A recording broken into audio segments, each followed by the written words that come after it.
All right, welcome to today's video. Today's video is on the principles to help you get closer to your goals. If you're new to my channel, consider subscribing to the best YouTube channel ever. And I'm bringing to you a couple nuggets. I have about 6 nuggets that will change your mindset, because if you change your mindset, you change what's in between your ears, you can change your life, okay? Always change up here to change your life, all right? It's all up here. To sum up today's video, is in the Bible, the most common phrase in the Bible is do not be afraid. I think that's very powerful, because when you are stressed, when you're anxious, when you are overwhelmed, when you are frustrated, those feelings will manifest in your life. So if you are not seeing change, you're not seeing results, you're not getting that promotion, you're not seeing your biceps get to 30 inches like Yelena, you can't pec bounce, you can't make $10,000, you can't make $50,000, whatever that case may be, then we need to start changing your mindset. Right? Because if you can change your mindset, you can change your life. In order to get where you want to go, we can't be in a state of frustration and in a state of anxiety and in a state of stress, because what happens is you are putting a energetic kind of barrier outside of yourself that is resisting what you want. And so that's why in the Bible it says, do not be afraid. Okay, just go with the flow. Don't force things. I've learned that in life. Okay, you're talking to this guy, you're talking to this girl, things are not going your way, things are not going the way you thought. You keep calling them, they're not answering. You keep calling them, let it go, move on. All right, let it go, move on. Do not force things. What happens is when you force things, you're actually pushing it away. That can be discussed on in the world of relationships, like in love and romance, because that's a very fine line. Because there is a point where you want to pursue the woman, right? Because men pursue. But moral of what I'm trying to say is do not be afraid, because God does say do not be afraid. Don't be stressed and anxious. Do what you need to do. All you have to do is go and do what you need to do. Go and pursue what is put in your heart. If what was put in your heart was to go be an actor, then go pursue becoming an actor. Okay? You don't need to know how you're going to do it. You don't need to know what you're going to do. How am I going to get the money to do this? Whatever. You're going to figure it out, but you have to take that first step in order to get closer to that dream or to that goal, right? All right, my first lesson is life is often filled with nails we step on. Okay, so instead of slowly, working around the nail because somebody did this and this person did that, and you're trying to figure out, well, why did they do this? Why did they do that? Don't waste your time. Okay, conserve your energy. Put that time, instead of thinking about what they could have done, what they could have said, whatever, you're wasting your energy. Okay, energy is precious. Your energy, your presence has value. Okay, you shouldn't just be giving out your presence. You shouldn't just be giving out your number to anybody and everybody and their mother. Okay, it's none of their business.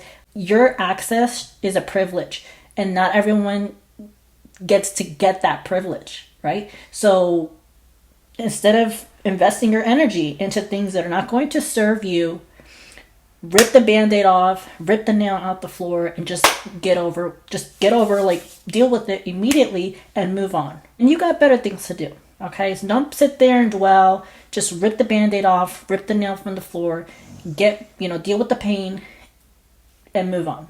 All right, my lesson number 2 is to cut out the people relentlessly that are not on the same path as you, and that losers don't like winners. So when you start to see change in your life, you start to pursue your goals, you want to get a nicer body, you want to be healthier, you want to get out of the neighborhood that you grew up in. Maybe it's a poor neighborhood, or it's just a low affluent area, like not very affluent area, and you want to do better for yourself. Get out and move on. Go pursue, go figure it out. You may be wondering, oh, well, I don't have any money, I can't do this, whatever. Go live with a friend, go on Airbnb, get a job, and do what you need to do every single day to pay that rent, to pay that mortgage, to pay your landlord, whatever it is. Like in the context of, like, if you're living in you have a bad living situation. Important, you need to cut the people out relentlessly. They're not helping you. Okay, people are like crabs. The bad people are going to bring you down. Okay, if you ever seen crabs in a bucket, crabs try to bring the crab that's trying to escape, they try to bring it down. People are the same thing if you're not careful. So you need to be mindful and really open your mind, open your heart, open your eyes, and really ask yourself, okay, who is truly on my side? Now you may be wondering, how do I do this? The way you do this is by investing in your discernment skills. What is discernment? Discernment is your judgment skills. How well can you judge this person, this situation, this cult, okay?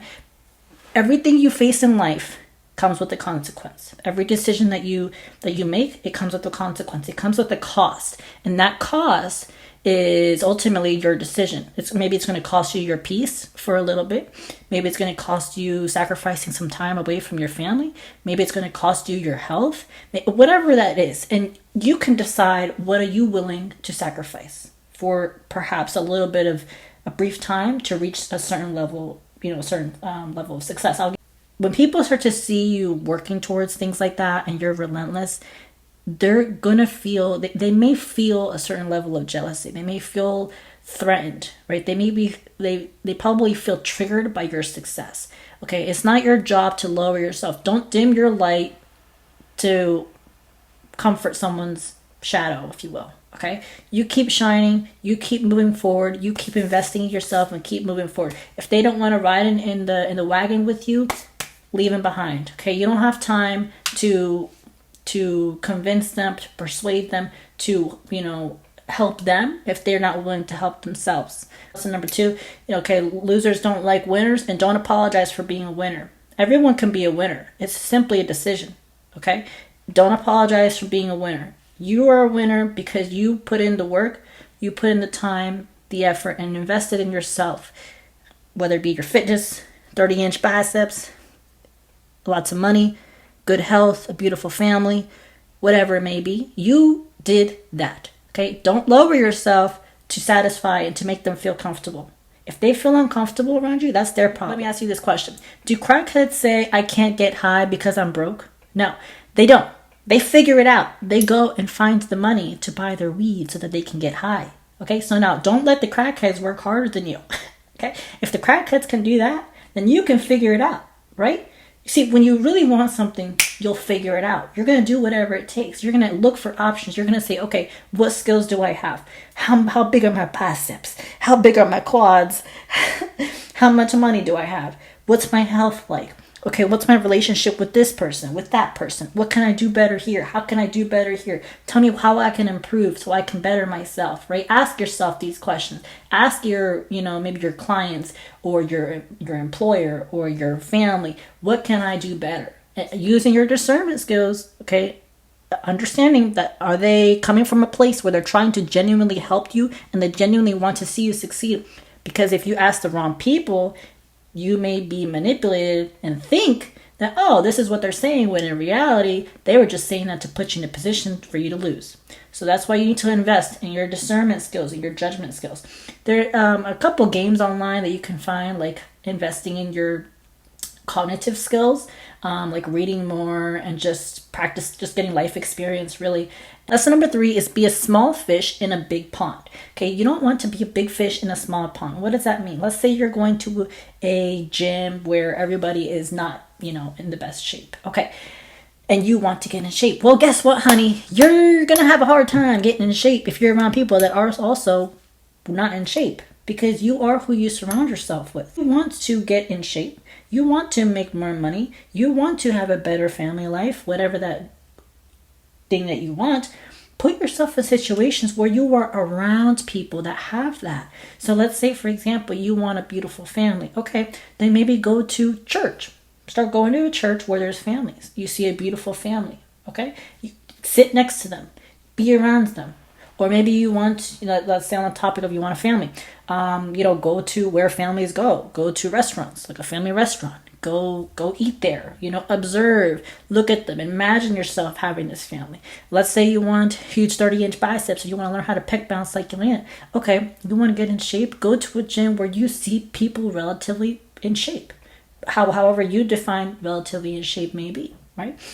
Because when you're around them, you can see them, you can feel them, you can kind of become like them. All right, lesson number 4, do not be afraid, is the most common verse in the Bible. So what does that mean? What you have to do is do what's in front of you. So let's say you want to become an actress. Okay, then you need to take the steps every day to get closer to becoming an actress. Maybe your first step is taking acting classes, or maybe perhaps you want to become a, fitness person. Okay, the first step is you have to go to the gym. You have to create a plan. You have to do what you need to do. You can't just sit there and just think, oh, well, Yelena said and God said stress, so I'm just going to sit here and just relax and watch TV all day. No, that's not what it means. What God means when God says do not be afraid is to trust.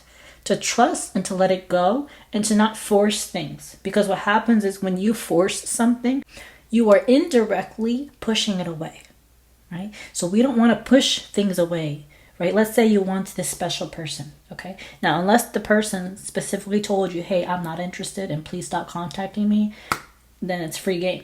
Obviously, again, use your discernment, use your judgment, if you will. Because what you're supposed to have will come to you. It will come to you. Whatever you want wants you more. Because what you want was put in your mind and your heart for a reason. 5, no pressure, no privilege. In other words, no pressure, no diamonds. So you want to be a fine diamond like Yelena? Well, guess what, honey? You're not going to be a diamond if you don't have pressure. So you got to put yourself some pressure. Put yourself in an environment where you feel pressure. Maybe you're really way too comfortable right now. You're around, people that are supporting you. That's great. That can, it's kind of like reverse psychology. You're in a situation where people are really supportive and you almost feel like overly supported, right? That's why you see people that are in environments that are negative and they are really motivated, right? Because they have that pressure. Okay, but when you're in an environment where things are fine and dandy and it's just there's no problems, then there's really no pressure, right? So sometimes you need to put yourself in an environment where you feel that pressure. Lesson number 6, which regret is a bigger disappointment than failure. So it's better to fail than to regret. Okay, you want to think in terms of when I'm 50, to look back on your life and think to yourself, okay, you know what? I took that risk and it didn't work out, and that's okay. But now I know, because had I not taken that risk, I would be sitting here, assuming that you're 80 or 100, and wondering what could have been. What if, right? Don't say things like, oh, well, what if this? What? No. You have something in your mind. You have something in your heart. Go pursue it. Just don't even think about it. Literally put yourself in a situation where you are forcing yourself. Well, what's going to happen? Things didn't work out, fine. You want to try again? Cool, try again. Maybe it works the second time. Maybe it works the 10th time. You won't know, right? But it's better to fail and to be let down and be embarrassed than to experience regret. Because when you experience regret, you cannot turn back time. Time is the most precious. There is no price tag to time. Life is too short to dwell and to think, oh, well, what if this? What if that? Oh, I could have done this or I should have done. No. None of this coulda, shoulda, woulda, whatever.